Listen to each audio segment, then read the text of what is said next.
Assalamualaikum warahmatullahi wabarakatuh. Rekan-rekan sekalian, pada kesempatan kali ini saya akan berbagi mengenai bagaimana caranya agar kita mampu menunjukkan work smart atau kinerja yang cerdas. Kita tahu bahwa untuk meningkatkan kinerja organisasi, kita membutuhkan SDM atau orang-orang yang siap menunjukkan work smart. Ya, karena itu penting bagi kita untuk mengetahui bagaimana kita bisa membangun budaya work smart ini di dalam organisasi kita. Orang-orang yang work smart atau bekerja dengan cerdas, mereka adalah orang-orang yang fokus menyelesaikan tugas satu demi satu, dan mereka akan memulai mengerjakan tugas dimulai dari yang prioritas lebih tinggi lebih dahulu. Karena apa? Karena pekerjaan-pekerjaan yang bernilai prioritas tinggi biasanya akan memberi dampak atau impact yang besar terhadap produktivitas unit atau produktivitas departemen. Ketika seseorang mengerjakan prioritas yang benar dalam pekerjaannya, maka banyak hal-hal penting dieksekusi dengan baik di dalam organisasi. Ketika dia memulai pekerjaan dengan hal yang remeh-temeh, hal-hal yang nggak penting, rutinitas yang tidak bernilai tinggi, maka dia akan sulit untuk berkontribusi pada hal-hal yang memang membawa implikasi atau impact besar bagi organisasi. Jadi orang-orang yang work smart itu adalah orang-orang yang senantiasa bekerja dimulai dari prioritas yang tertinggi. Seperti itu. Kemudian yang kedua, mereka yang bekerja secara cerdas, mereka tidak hanya fokus ya pada lamanya jam kerja yang mereka gunakan ya di dalam pekerjaan harian mereka, tetapi bagaimana di dalam jam-jam itu mereka betul-betul memberikan result atau hasil yang terukur. Lamanya jam kerja kadang-kadang tidak menjadi faktor penentu apakah kita betul-betul telah menjadi seseorang yang punya kontribusi signifikan bagi organisasi. Karena itu yang terpenting sebetulnya orang-orang yang bekerja smart itu adalah orang-orang yang bagaimana dalam jam kerja yang ada mereka betul-betul mendeliver suatu pekerjaan yang berkualitas tinggi. Ya. Dan budaya lembur kadang-kadang ya tidak selalu menjadi solusi untuk meningkatkan produktivitas. Ya, karena bisa jadi kita menjadi orang yang terbiasa untuk lembur atau memperpanjang jam kerja hanya gara-gara di dalam jam kerja yang kita miliki kita tidak betul-betul efektif menggunakannya untuk mewujudkan pekerjaan-pekerjaan terbaik.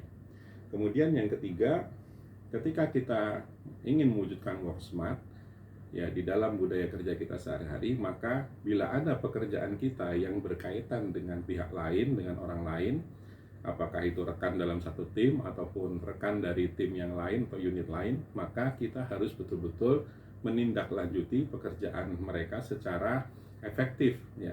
Ketika mereka terlambat ya di dalam mengerjakan sesuatu, maka otomatis konsekuensinya kita juga jadi ikut terlambat ya. Karena itu harus ada keberanian dari kita untuk menindaklanjuti pekerjaan-pekerjaan yang kita minta kepada rekan kerja kita yang lain atau departemen yang lain ya, supaya alur proses bisnis itu bisa berjalan dengan baik ya. Karena kalau misalkan ya kita hanya menunggu, apalagi hanya pasrah, tidak menindaklanjuti pekerjaan rekan-rekan yang lain secara efektif ya, maka akan banyak sekali waktu yang terbuang ya untuk mengerjakan tugas kita ya. Maka beranikan diri ya untuk menindaklanjuti sudah sampai di mana gitu ya, kapan bisa dikirim ke saya gitu, sangat saya tunggu loh ya, immediately gitu ya. Karena ketika kita membuat mereka terlambat gitu ya, maka kita pun akan menjadi terlambat di dalam menyerahkan pekerjaan kita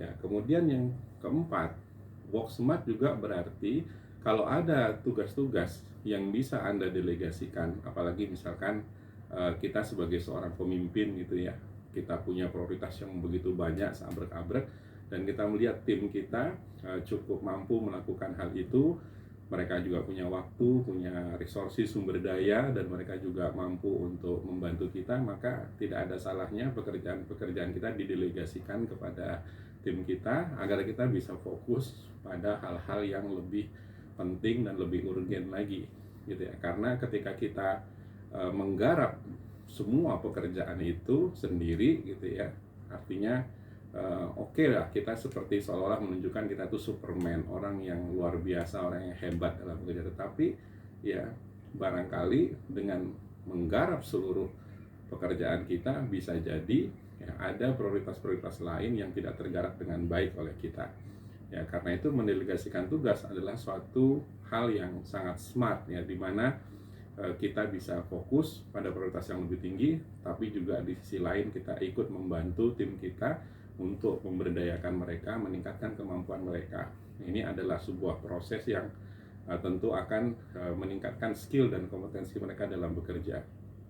Berikan kepercayaan kepada tim kita untuk membantu kita, maka insya Allah ya, ketika mereka mampu melakukan hal itu dengan baik di masa depan, mereka siap gitu ya untuk mengcover jikalau kita dalam kondisi sangat membutuhkan bantuan mereka gitu ya. Kemudian yang kelima, ternyata orang-orang yang work smart itu kalau diperhatikan mereka bukanlah orang yang bekerja di jam istirahat. Oh tidak gitu ya, mereka betul-betul menggunakan jam istirahat mereka itu dengan sebaik-baiknya ya. Mereka betul-betul melakukan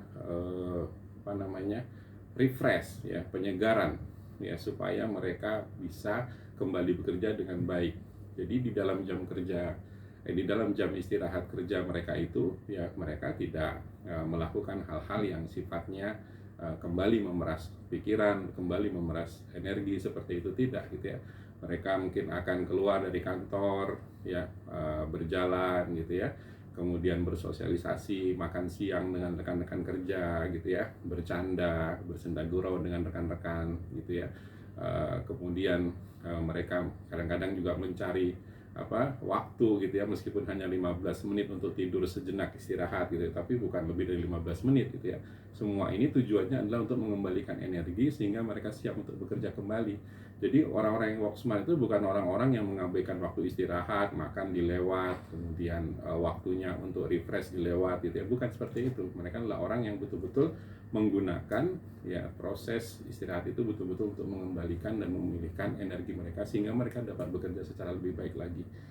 Ya, kemudian yang keenam, ternyata orang-orang yang work smart itu adalah orang-orang yang berani mengatakan tidak ya kepada orang-orang yang meminta bantuan mereka di saat mereka betul-betul memang sedang fokus pada prioritas itu ya. Jadi mereka memohon maaf ya ketika misalkan ada rekan-rekan kerja lain atau dari departemen lain yang ingin gitu ya mendapatkan support, maka mereka di sini melakukan proses negosiasi, tidak langsung mengiyakan gitu ya. Mereka melakukan negosiasi, mereka mungkin meminta schedule yang lebih masuk akal gitu ya, supaya mereka punya waktu juga untuk menggarap prioritas. Jadi tidak yes man, tidak selalu mengatakan iya gitu ya kepada orang lain yang mengharapkan bantuan, karena bisa jadi ketika kita sibuk menggarap prioritas orang lain, malah prioritas kita sendiri tidak tercapai.